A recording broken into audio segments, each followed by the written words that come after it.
ওই মানুষটিকে আস্তে আস্তে বুঝিয়ে বাইরে করে দাও তো। ওই যে ভদ্রলোকটি আছে, এই এদিকে তাকাতে পারছো না? বাকি আছে কথা বলতে নিজেদের মধ্যে, বলে নাও আমি আরো 10 মিনিট পরে শুরু করব, কোনো সমস্যা নেই। আমি লোক বেশি দেখলে আমি মনে খুশি হয়নি, কাজের লোক থাকলে আমার 5টাই যথেষ্ট, কিছু লাভ হবে না। যেটা হচ্ছে ফালতু ভিড় হচ্ছে, ভিড় দেখে মনে কি আমি খুব খুশি হয়ে যাব নাকি? আমি কাজের লোক আমার চাই। আপনারা এসেছেন একটা পার্টির বুথ লেভেলের এক একটা করে আপনার দায়িত্বশীল কর্মী, আপনারাই যদি না শৃঙ্খলাবদ্ধ হন, আপনারা কি করে বুথ চালাবেন? তোমাদের কথা বলা হয়ে গেছে, বললে আমি শুরু করব, আগে শেষ করে নাও তোমাদের কথাগুলো। আর বাকি আছে কথা বলতে নিজেদের মধ্যে, বলে নাও আমি আরো 10 মিনিট পরে শুরু করব, কোনো সমস্যা নেই। আমি লোক বেশি দেখলে আমি মনে খুশি হয়নি, কাজের লোক থাকলে আমার 5টাই যথেষ্ট, কিছু লাভ হবে না। যেটা হচ্ছে ফালতু ভিড় হচ্ছে, ভিড় দেখে মনে কি আমি খুব খুশি হয়ে যাব নাকি? আমি কাজের লোক আমার চাই। আপনারা এসেছেন একটা পার্টির বুথ লেভেলের এক একটা করে আপনার দায়িত্বশীল কর্মী, আপনারাই যদি না শৃঙ্খলাবদ্ধ হন, আপনারা কি করে বুথ চালাবেন?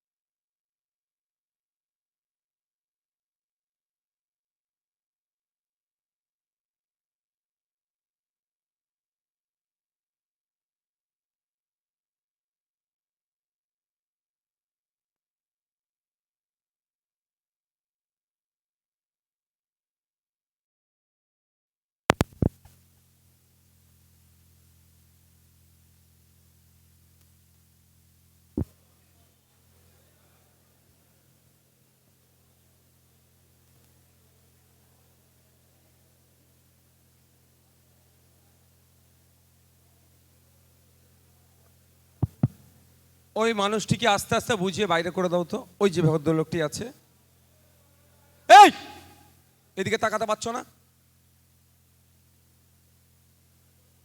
ওদিকে তাকাবার তোমাদের কি আছে? তোমরা ওদিকে তাকাচ্ছ কেন? খসলতগুলো যাবে না? এই করে করে তো এই অবস্থা, এড়ে কি বেড়ে দেখবে না? কেউ ছুটতে বলে ছুটে চলে যাবে? একজনের সাথে আমি কথা বলছি, সবাই ওইদিকে ঘুরে দেখতে হবে? এই খসলতগুলো ছাড়ুন। আজকে স্বাধীনতার ৭৮ বছর হয়ে যাবার পরেও আপনি চিন্তিত কেন? আপনার এই খসলতের জন্য। কতটা খারাপ লাগতে পারে তা বলছি, এই বদ খসলতগুলোর জন্য, পরিস্থিতি সম্পর্কে জ্ঞান না থাকার জন্য।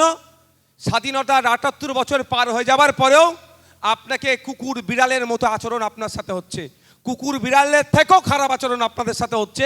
আপনি আপনার জায়গায় ঠিক করতে দাঁড়াতে পারেননি বলে। কদিন আগে দেখেছিলেন দিল্লিতে রাস্তায় কুকুর বিড়াল চললে ওই নিয়ে একটা মামলা হয়েছিল, কত কুকুরদের বিরুদ্ধে গিয়েছিল, কত মানুষ রাস্তায় নেমে পড়লো। আর একটা আপনাকে ধরে পিটিয়ে মেরে দিচ্ছে, কুকুরের মতো মারছে, আপনার জন্য রাস্তায় লোক নামবে? কিন্তু কুকুরের জন্য রাস্তায় লোক নামছে।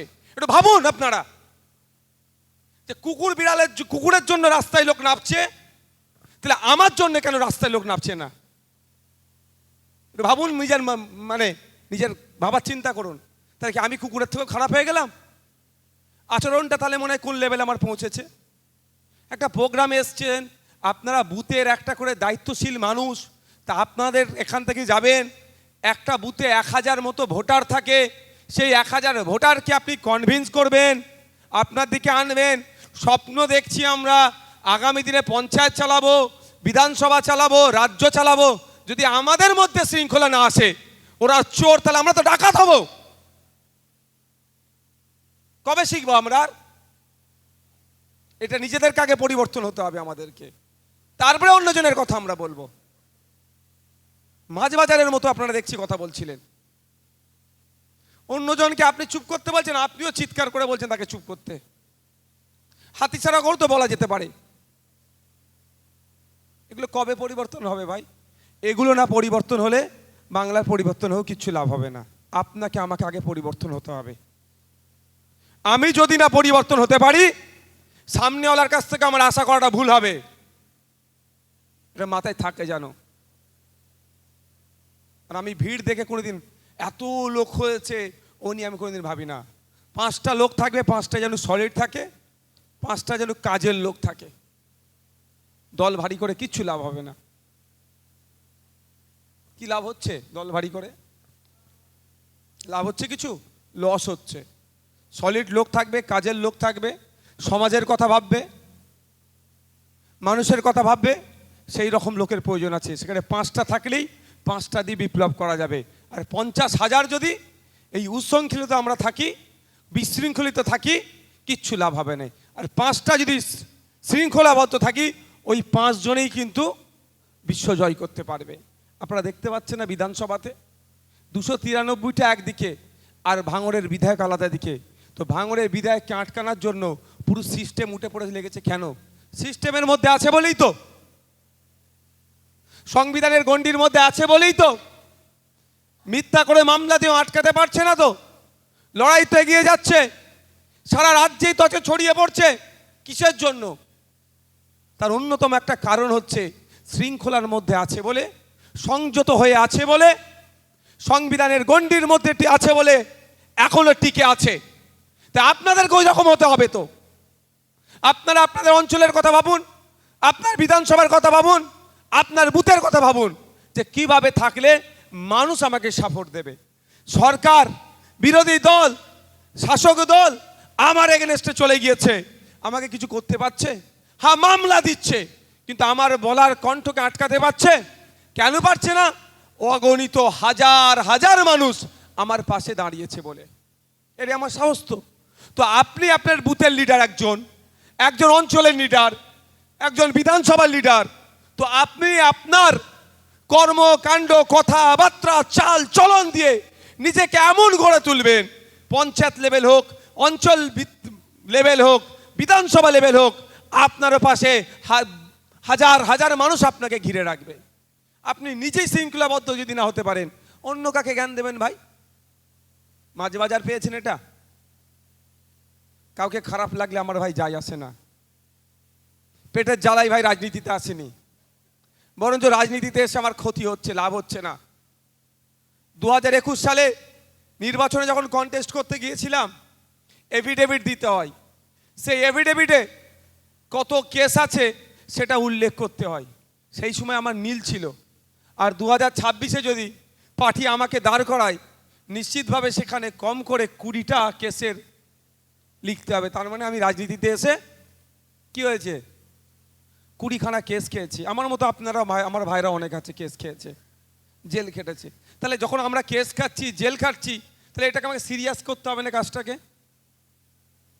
সিরিয়াস হিসাবে নিতে হবে কি হবে না? তাহলে সিরিয়াস হলে যদি আমি বকেই যাই নিজের গল্প, আপনার যদি কথা এখানে শুন, তাহলে আপনি স্টেজে আসুন, কথা বলুন, আমরা শুনছি।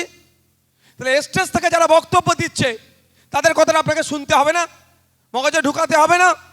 বাস্তবে সেটা রূপ দিতে হবে তো। যদি এখানে না শোনার চেষ্টা করেন ঠিকঠাক করে, নিজেরাই যদি বক বক করতে থাকেন, শুনবেন কি করে ভাই? বাস্তবে রূপ দেবেন কি করে? নিজেকে আগে পরিবর্তন করতে হবে। পৃথিবীটা আয়নার মতো, আয়না হিসাবে পৃথিবীটাকে ধরুন।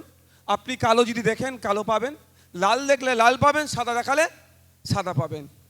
তো আপনি ভালো চাইছেন, সুশৃঙ্খলিত একটা সমাজ ব্যবস্থা চাইছেন, তাহলে আপনাকে তো আগে ওই সমাজ ব্যবস্থার যেটা আশা করছেন নিজের মধ্যে গড়ে তুলতে হবে তো।